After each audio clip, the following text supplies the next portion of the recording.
सन 1857 की बात है। कलकत्ता शहर अपनी पूरी रफ्तार से दौड़ रहा था। एक तरफ अंग्रेज साहबों की ऊंची ऊंची अट्टालिकाएं और घोड़ा गाड़ियां थी, तो दूसरी तरफ गलियों में पसरी निर्धनता और लाचारी। इन्हीं गलियों में काली मंदिर की सीढ़ियों पर एक 10 साल का बालक बैठा करता था, जिसका नाम था किशन। उसके माँ बाप हैजे की भेंट चढ़ चुके थे और अब ये सीढ़ियां ही उसका घर थीं और आते जाते लोगों की दया उसकी रोजी रोटी। फटे पुराने कपड़ों में लिपटा, धूल मिट्टी से सना किशन हर गुजरते इंसान की आंखों में उम्मीद ढूंढता। कोई एक सिक्का फेंक देता तो कोई दुत्कार कर भगा दे। उसकी छोटी छोटी हथेलियों पर भूख और गरीबी की लकीरें इतनी गहरी थी कि उसे लगता था कि विधाता ने उसकी किस्मत में बस यही लिखा है। वह अक्सर अपनी हथेलियों को देखता और सोचता, क्या ये लकीरें कभी नहीं बदल सकती। एक दिन मूसलाधार बारिश हो रही थी। किशन एक दुकान की ओट में सिकुड़ा बैठा था। ठंड और भूख से उसका शरीर कांप रहा था। उसने सुबह से कुछ नहीं खाया था। तभी उसने देखा कि शहर के एक माने हुए मसालों के व्यापारी सेठ रामदास अपनी बग्घी से उतरकर तेजी से अपनी दुकान की ओर बढ़े। इसी हड़बड़ी में उनके हाथ से एक छोटी सी मखमली थैली गिरकर कीचड़ में जा गिरी, जिसका उन्हें पता भी नहीं चला। किशन की नजर उस पर पड़ी। एक पल के लिए उसके मन में लालच। उसने सोचा, इसमें जरूर पैसे हो, आज पेट भर खाना मिले। लेकिन फिर उसकी माँ की सिखाई हुई बात याद आई, बेटा ईमानदारी सबसे बड़ी दौलत। वह तुरंत उठा, कीचड़ में सनी उस थैली को उठाया और सेठ जी के पीछे भागा। सेठ जी रुकिए,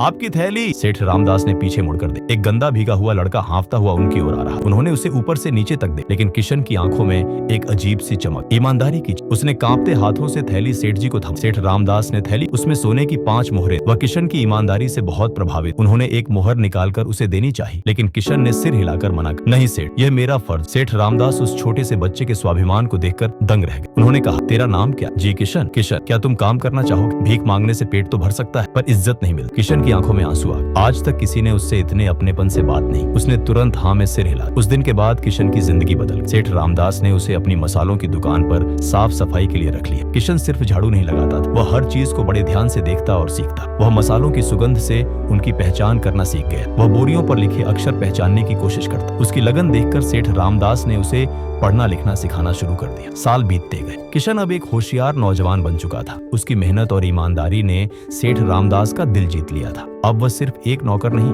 बल्कि सेठ जी का सबसे भरोसेमंद कर्मचारी था। उसे मसालों की ऐसी परख हो गई थी कि बड़े बड़े व्यापारी भी उसकी राय लेते थे। उसने व्यापार के नए नए गुण सीखे और सेठ जी के कारोबार को दूर दराज के इलाकों तक पहुंचाने में मदद की। एक बार एक अंग्रेज अफसर को शादी के लिए बड़ी मात्रा में कश्मीर से लाया हुआ बेहतरीन केसर चाहिए था। शहर का कोई व्यापारी उसकी मांग पूरी नहीं कर पा रहा था। तब किशन ने अपनी सूझबूझ का इस्तेमाल किया। उसने पुराने संपर्कों के जरिए सीधे कश्मीर के किसानों से बात की और न सिर्फ बेहतरीन केसर का प्रबंध किया, बल्कि उसे बाजार से कम दाम पर अंग्रेज अफसर को उपलब्ध कराया। उस अंग्रेज अफसर ने खुश होकर सेठ रामदास की दुकान को पूरी ब्रिटिश छावनी में मसालों की आपूर्ति का ठेका दे दिया। यह एक बहुत बड़ी कामयाबी थी।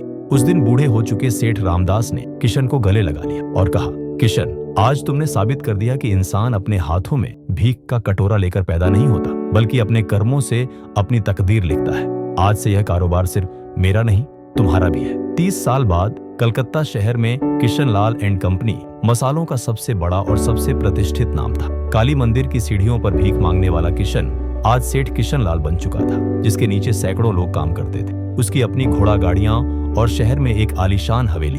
एक शाम वह अपनी बग्घी में बैठकर उसी मंदिर के सामने से गुजर रहे थे जहां उन्होंने अपना बचपन बिताया था। उनकी नजर एक मैले कुचैले लड़के पर पड़ी जो अपनी छोटी सी हथेली फैलाए लोगों से भीख मांग रहा था। सेठ किशन लाल ने बग्घी रुकवाई। वे नीचे उतरे और उस लड़के के पास गए।